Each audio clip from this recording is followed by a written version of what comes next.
I will invite the chairman so that Dr. Ngcobo comes and give us the formal introduction. So if you thought the earlier remarks that were accompanied by the singing of the national anthem, if you thought that was the key introductory item, it was just a prelude to it. He is still going to come back and do the formal introduction. Let's give him a big round of applause.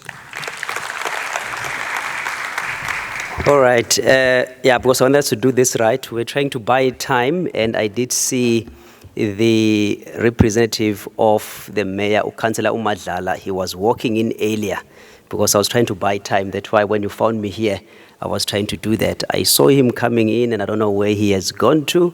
So if the team, as they can hear, Mr. Hloni will help me there at the back, just check.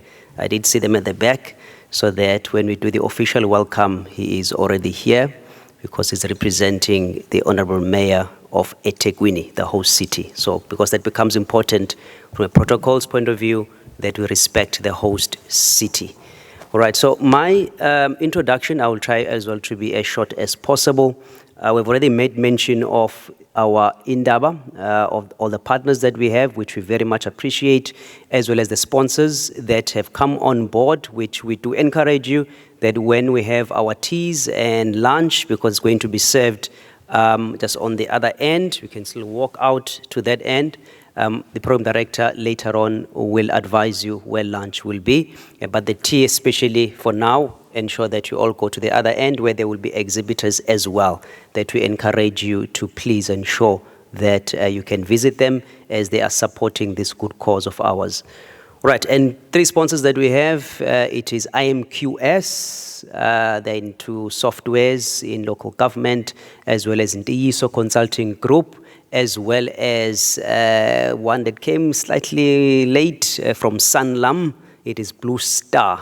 It's Blue Star, quite a bit of a word that is not easy to pronounce, but those are the three sponsors that we have, and we very much appreciate their support as well. So let me go to the introduction of this Indaba so that maybe some of you may not be aware of where this comes from, and I will try by all means to be swift in terms of doing that.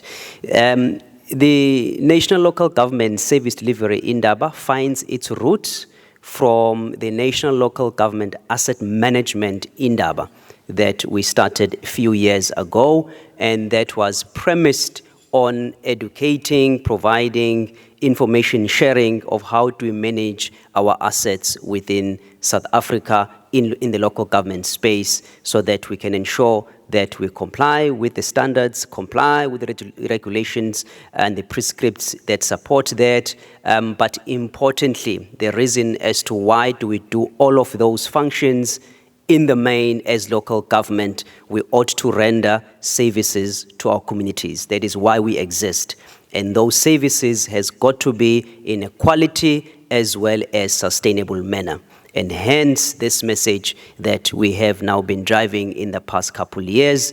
And one thing that we have also done, we have partners internationally that obviously have walked a journey in this particular field of the management of assets within local government, which in the country of South Africa has been a major challenge, because we've merely been focusing on asset compliance or asset accounting for the past 10, 15 odd years. But obviously that has to change so that we can better manage our infrastructure from a holistic life cycle point of view, including the long-term planning, compilation of the asset master plans, management plans, and many other things that most of us also got to hear yesterday from our international partners that were sharing at the master class.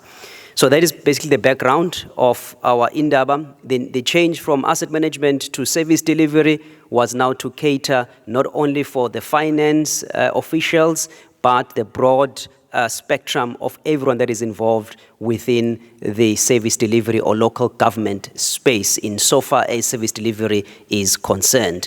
We've got colleagues now that have joined us from IMESA, which is the engineering institution. We've got some colleagues from GIS that, because they play a very pivotal role in the whole value chain of asset management. We've got our honorable councillors that are with us because we are also together in terms of their oversight that they need to provide, as well as other honorable mayors that are also part of this, so that we get the buy-in from the leadership in understanding what we are dealing with, and then thereafter we can then start to implement and do what is needed to be done on the ground. So that is the context of our two-day gathering.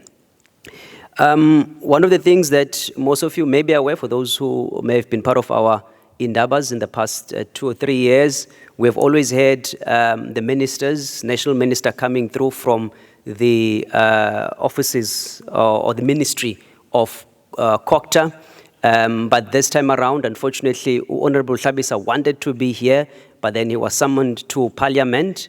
And unfortunately, obviously, Parliament take precedence in other things that have to be undertaken.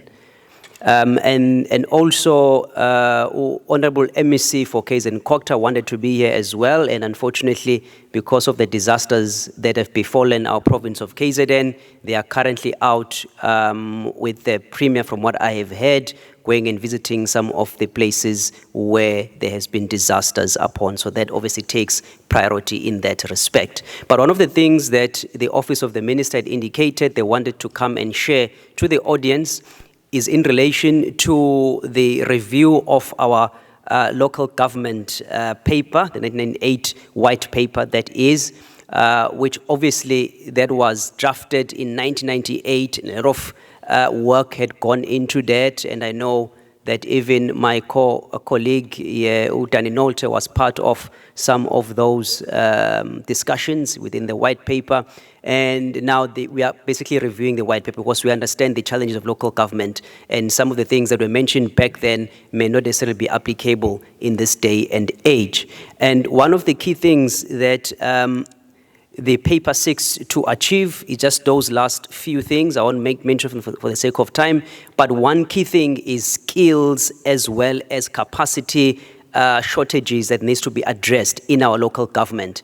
And that is why the National School of Government as well is currently embarking on the professionalization of the public service, and obviously local government is part of that. But skills and capacity building becomes very crucial for us to take things further in terms of ensuring that we don't obviously find ourselves where we are in the present moment in our local government, because we all understand the situation that we are all faced in this respect. So that is something that even ourselves, we are going to get involved in on the review of the white paper to ensure that the issues of asset management are also catered for in that review. Then the other matter, I just decided, let me just take out 2 or 3 pertinent matters that are before us. This is in the media. This is what I've got here. It's about 2 or 3 slides, not too much, and I'll take a seat. These slides, they talk to what is happening now. If you look at this, as a country, we want to plug in R1 trillion worth of infrastructure. It's a wish list, not that there is money. That's what government is wishing to undertake, that we invest R1 trillion in infrastructure. And one of the key things which was touched on yesterday was the issue of triple Ps. To see how then the private can come into the party in ensuring that we can have this infrastructure outlay within the country. But again, you can have the delivery of infrastructure, but if it's not going to be managed, then the same cycle that we're experiencing now will obviously continue to take effect. Then the other part, which I then close off with, is the issue of the infrastructure collapse. Most of our municipalities, I don't want to single out Gauteng, but we know the challenges that are there in Gauteng. But the good thing is that they are now trying to resolve the challenges within some of the systems in the Gauteng region, which is our economic hub. We can't allow things to fail within Gauteng.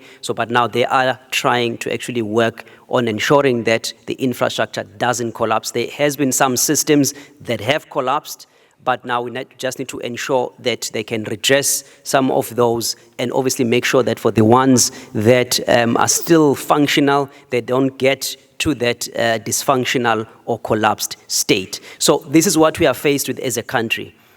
And the reality is, if we don't manage the assets that we have, this collapse that is taking place now will continue.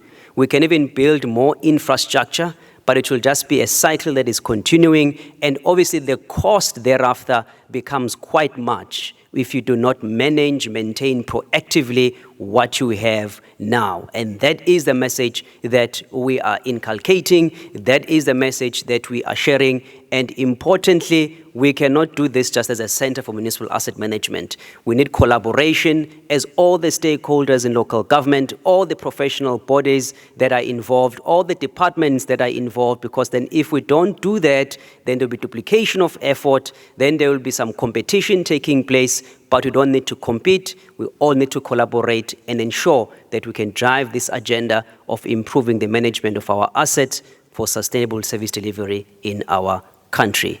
Those were my opening remarks, and also I've bought the time. I've seen my honorable councillor is here, so then we can proceed as per the program. The item for our main partner, we still will sneak it in. There will be get some dancers that will come in from our main partners on stage, but shortly after our honorable councillor, but you will just introduce him or Councillor Madlala to come in, then he will just come on stage. Thank you so much.